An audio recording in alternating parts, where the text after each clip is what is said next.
Greetings from Dallas, Texas. My name is Chris Bigenho and I'm the Director of Educational Technology at Greenhill School. I want to take a moment and introduce you to a way that you can access information in other languages and have it translated into your own. I have found this useful in both my personal learning network, my own professional development, as well as interest in following global events. I'm going to do this through an event that is occurring right now as we speak in Rio de Janeiro. The news that I've been following mostly has come across CNN, NBC, CBS. What I'm interested in is what are the Brazilians actually saying about this event.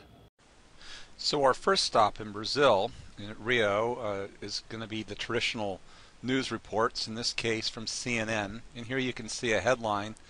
This would be a recent CNN report that rescue of a man buried alive for 16 hours in Brazil mudslide, captured on film.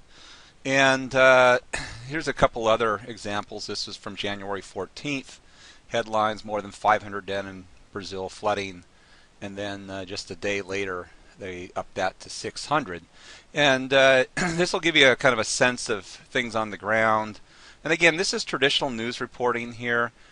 Gives you a sense of what the space is. The favela that I showed you from the Christ on the top of the mountain, this would be a sample of that from the ground after the mudslides, the flood waters had gone through that space. So this is kind of gives you a sense of what you're seeing here. But again, this is as CNN is reporting this, and I'm interested in what the Brazilian news reporters are saying.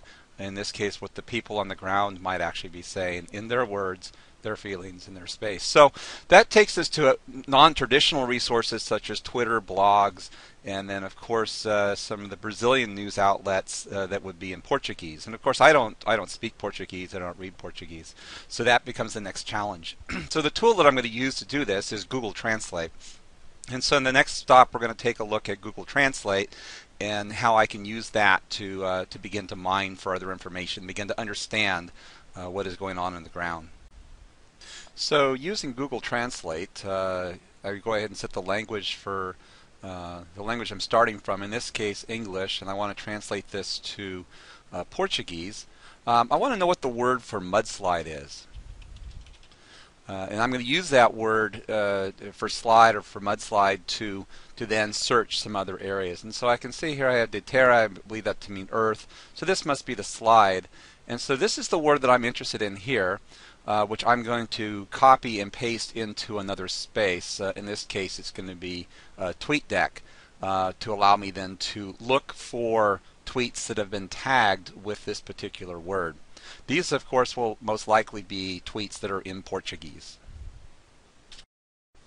So now you can see that I have my Google Translate set up to move from Portuguese into English, and I have my TweetDeck set up with two search terms. In this case, the hashtag for mudslide in Portuguese, as well as a hashtag for Rio.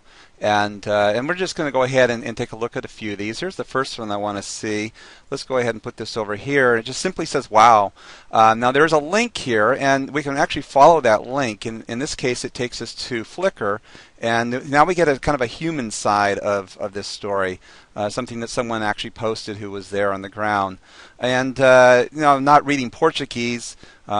I want to go ahead and find out what the information is about this story, what the story is behind it. And we find out that there's a lady, this is a grave site for a lady by the name of Maria Cristina Cesaro Santana, who was killed in the mudslides and in this region of Rio de Janeiro on, in this case, January 15th of this year, 2011.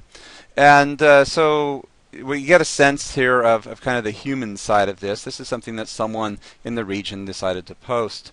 Here's another, this is looking under Rio, and here we can go ahead and copy this in to our box and translate it, find out what it says. And it's here we're talking about authorities taking steps to prevent diseases.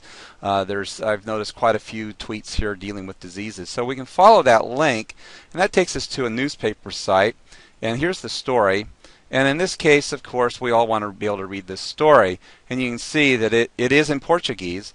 But because I'm working within Google Translate, it's asking me, do I want to translate this page from Portuguese And so yes, I am going to go ahead and translate it, and I'll click that page. And now it gives me a chance then to read this story in English. It's going to be it's a pretty decent translation. It's certainly well enough for me to understand what is going on and being reported by the, in this case, Brazilian news services in Brazil, rather than that which is being reported by CNN. So you can see that this is a very powerful way to get at information in a global scale. I've used this technique for following information after the earthquakes in Haiti, as well as what was going on right now in Tunisia, as well as some of the things that have been going on in Iran, following the elections in Iran. And so there's quite a collection of languages available in the Google Translate. And so it just encourage you to take a look at this, and you can see all these languages here are possible for translation.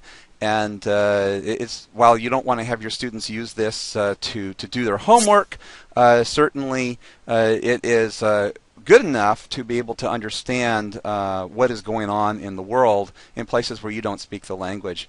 Probably the biggest one for me was when the airliner had crashed, killing basically the whole top level of government in Poland. And not speaking Polish, I was able to follow what was going on, and there was a global outcry. It was in many languages, many Asian languages, of course in Polish, and to be able to follow that story and the sentiments of the world as the world was offering condolences to the people of Poland, to be able to translate that and understand the sense of that story beyond that which was being translated for me by CNN.